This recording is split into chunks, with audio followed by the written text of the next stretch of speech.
Shalom Achim, Rujín, Abaín. Damos gracias al Santo Bendito que nos da la oportunidad una vez más de poder compartir las enseñanzas de nuestra Sagrada Torah. En esta semana corresponden dos parashot, que es Vayakel y Pekudei. Con ello terminamos el Sefer Shemot.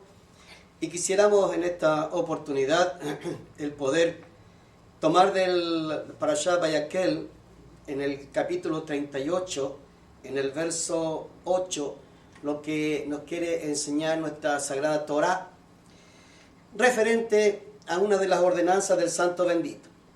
Y nos dice la Torah, nuestra Sagrada Torah, Vayas et akior nehoshet be'et kano nehoshet be'marot atzobot asher tabu Petach Ojel Moed, que también hizo la fuente de bronce y su base de bronce de los espejos de las mujeres que velaban a la puerta del tabernáculo de reunión. Ya anteriormente el Santo Bendito nos había enseñado en relación a el Kior, a la fuente de cobre, en relación a la importancia que ella tiene. Y en el Sefer Shemot, en el capítulo 30, del verso 17, en adelante nos dice: habló más Adonai a Moshe diciendo: harás también una fuente de bronce con su base de bronce para lavar, y la colocarás entre el tabernáculo de reunión y el altar, y pondrás en ella agua. Y de ella se lavarán a Aarón y sus hijos las manos y los pies, cuando entren en el tabernáculo de reunión. Se lavarán con agua para que no mueran. Y comentábamos este pasaje, cómo es que si no se lavan o no se lavaban, los Kohanim morían. Quiere decir que entonces esto es algo tremendamente serio y que por supuesto debe tener un contenido espiritual muy profundo. Dice: para que no mueran, y cuando se acerquen al altar para ministrar, para quemar la ofrenda encendida para Adonai, se lavarán las manos y los pies para que no mueran, y lo tendrán por estatuto perpetuo, él y su descendencia por sus generaciones. Entonces, estamos viendo que esta misbah relacionada con la fuente de cobre viene a resultar algo sumamente serio, de lo cual hay que considerar, así como lo son el resto de los altares. Me refiero, por ejemplo, el altar del sacrificio, el altar de bronce también, el altar de oro del incienso, y cuanto más, por supuesto, el Aron HaKodesh. De manera que entonces el Santo Bendito nos está enseñando referente a la importancia de esta fuente de cobre. Como ya veíamos, las instrucciones del Eterno referente al lavamiento y la purificación de los Kohanim antes de realizar su servicio es entonces de una importancia tremenda. Y ya como leíamos las Escrituras, al punto que dice que si esto no se hace, la persona muere. Ahora bien, vemos entonces que la fuente, el Kior, tiene tanta importancia como el altar del sacrificio, como el altar del incienso, y como decíamos, el arca de la alianza. La Torah nos está enseñando aquí algo bien interesante. Dice que esta fuente de cobre fue hecha de los espejos de la multitud de mujeres que velaban a la puerta del tabernáculo. Y la Torah nos está enseñando que en este caso estas mujeres no eran cualquier tipo de mujer, sino mujeres que se acercaban al tabernáculo de alguna manera, no solamente para hacer tefilá, oración, sino también algún servicio que podía requerirse de ellas. Es así como enseñan también los sabios en relación a este tema. Tanto Rashi como el Rambam tienen comentarios por ambas partes referente al tema del espejo de las mujeres. La tradición enseña que Moshe, en su primera reacción, cuando estas mujeres donaron sus espejos para poder hacer la fuente, dice que Moshe rechazó de inmediato la idea, ya que estos objetos habían sido hechos para el Yetzer Hara, para la vanidad en sí, para el uso, la administración de la vanidad, y no solamente para eso, sino también para la banalidad que todo eso implica. De manera que Moshe Rabenu rehusó esta oferta de parte de estas mujeres. Pero dice la tradición que el santo bendito le dijo: no, acepta esta trumá, acepta la ofrenda de estas mujeres, porque estos regalos me son más valiosos que todos los regalos. Y siguen comentando los sabios en que el Eterno le dijo que gracias a estos espejos, esto es lo que dice la tradición. Quiero aclarar eso, nada más. Que el Eterno dice que gracias a estos espejos y que las mujeres se ponían hermosas, se arreglaban para sus maridos, es que el pueblo de Israel pudo conservar la descendencia en los momentos de los decretos de Paró referente al nacimiento de los niños, que si eran varones había que echarlos al río. De manera que estas mujeres hacen una renuncia a la banalidad en pos de lo sagrado. Ahora bien, si analizamos un poco lo que significa este instrumento para todas las damas, para todas las mujeres, está claro que en ella este tipo de instrumento, el espejo, es imprescindible en sus vidas. Está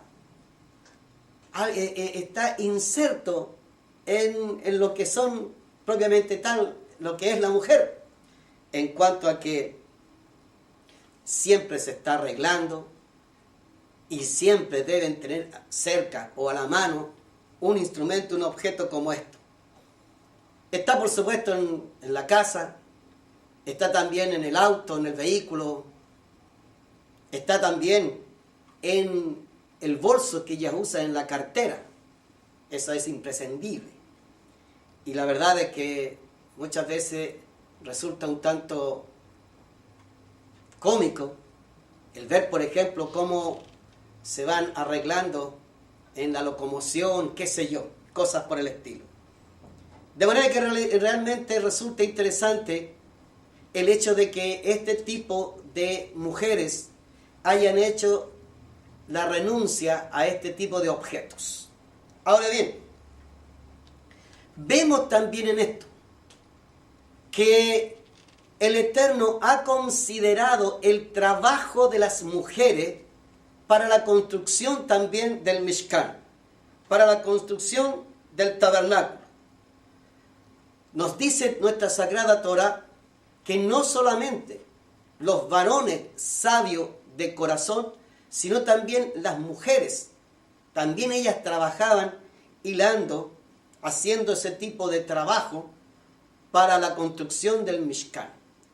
Entonces, resumiendo, nos damos cuenta que el Eterno también consideró a la mujer para este trabajo, que no fue una obra exclusiva para los varones, sino que aquí está hombre y mujer como pueblo del Eterno trabajando en la construcción del Mishkan.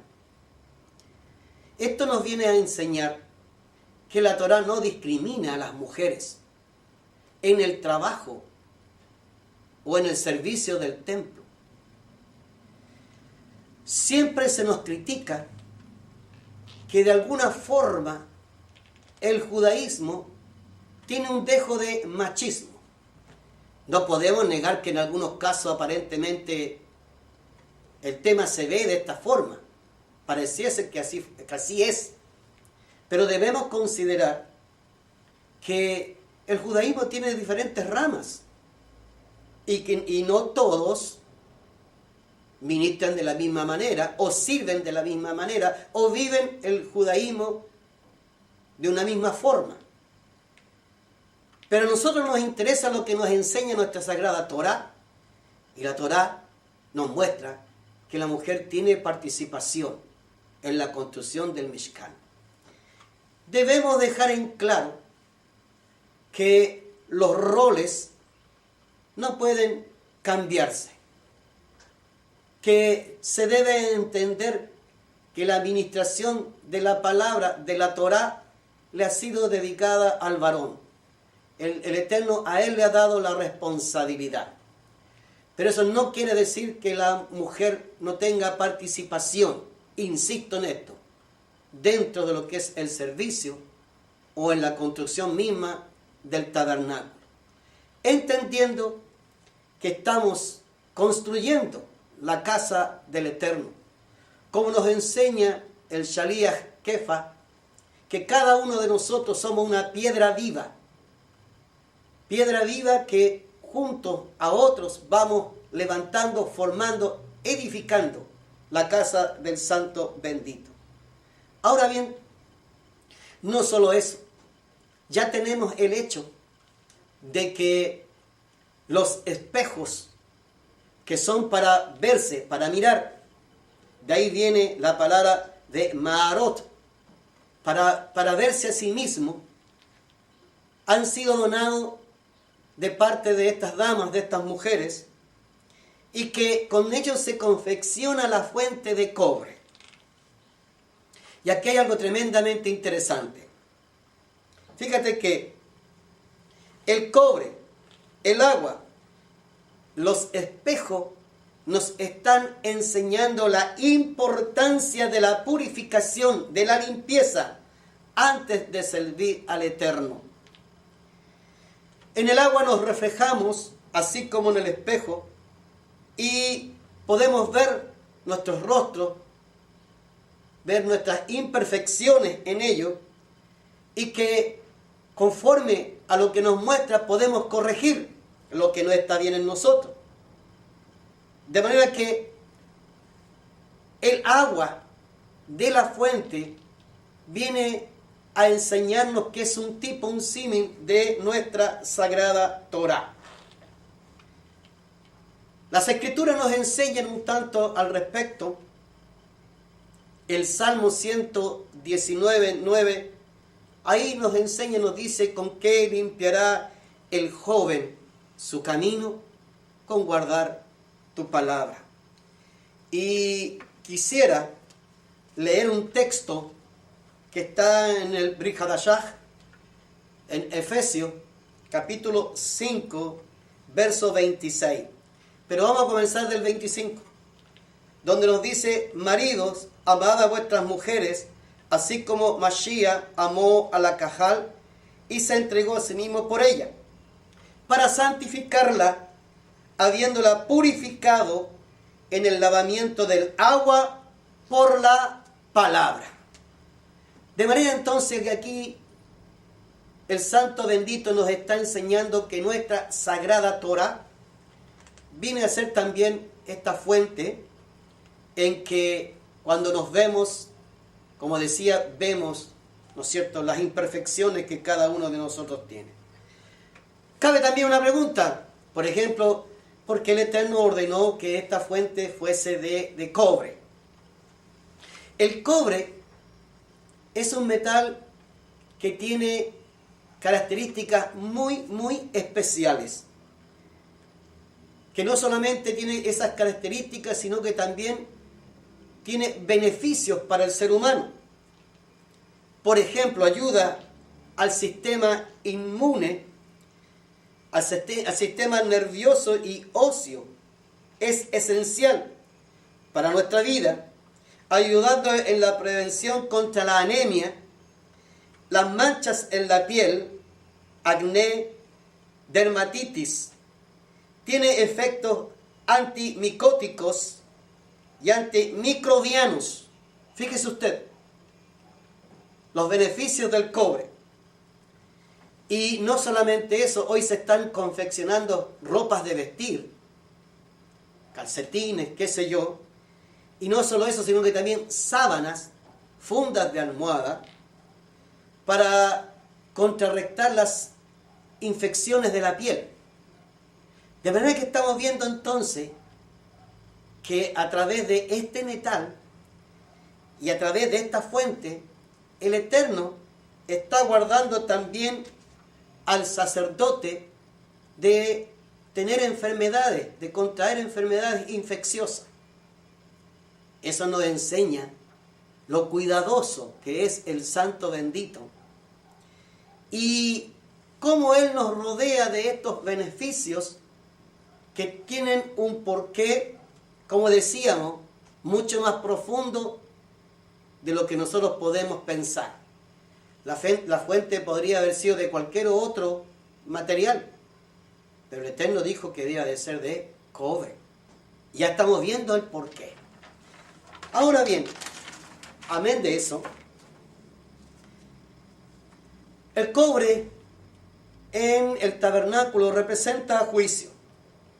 De manera que cuando se allegaba el hombre al quior, a la fuente, se encontraba frente al juicio del Santo bendito y era necesario realizar el ceremonial del lavado para no morir.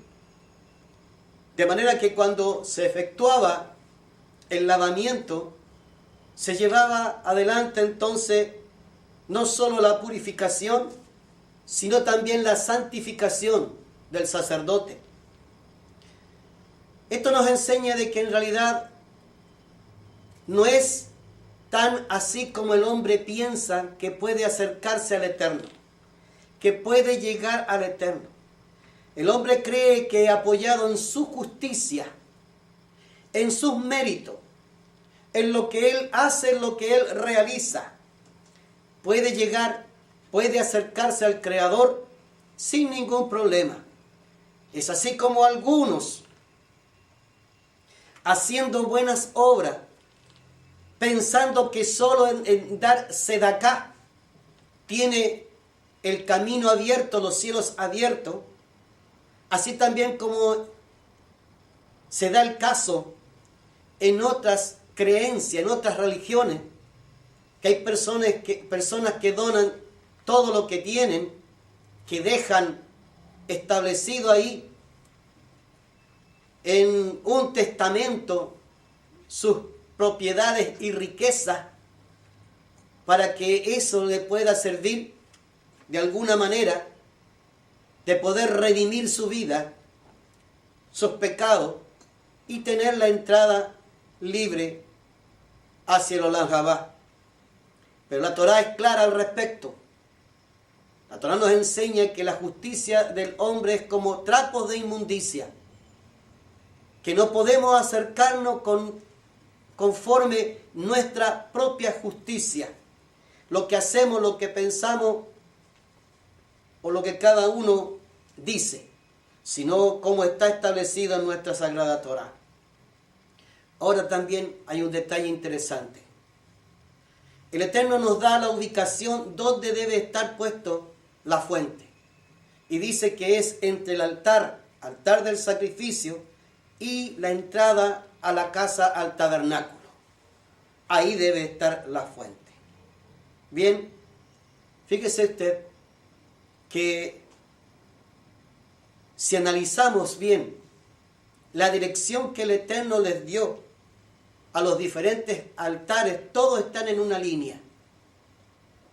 El altar del sacrificio, la fuente, el altar de oro del incienso y el arca de la alianza. Bendito sea el Eterno. De manera que entonces para llegar al lugar más santísimo había que pasar por estos 4, vamos a llamarle altares, para poder llegar hasta el lugar más santísimo. Nadie podía pasar por alto ni uno de estos altares.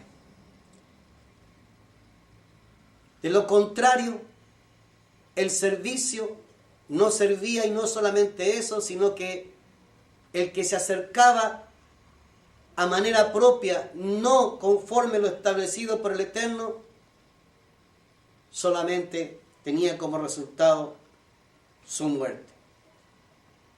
Ahora bien, como enseñamos y predicamos, como mesiánicos creyentes en Yeshua, bendito sea su nombre, Yeshua es nuestro tabernáculo y es nuestro Redentor.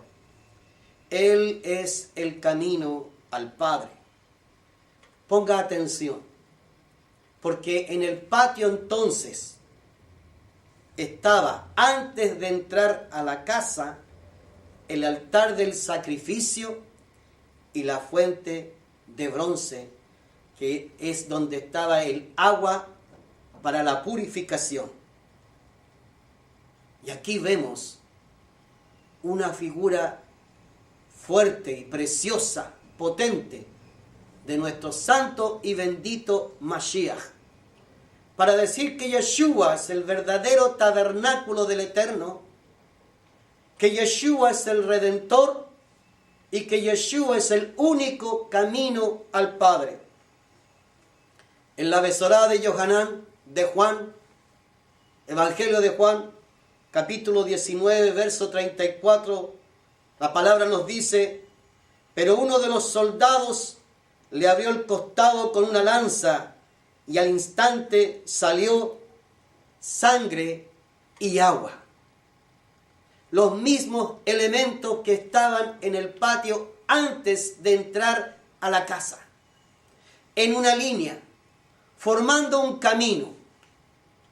El altar del sacrificio, donde se tomaba la sangre para la expiación, y la fuente de la purificación, sangre y agua. De Yeshua, de su costado, salió sangre y agua.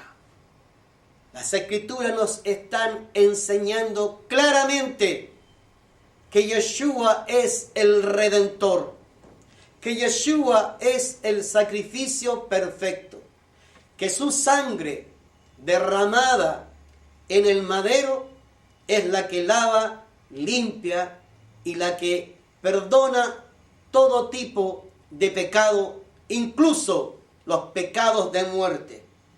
Y que Yeshua fue quien abrió el camino para poder acercarse al Padre.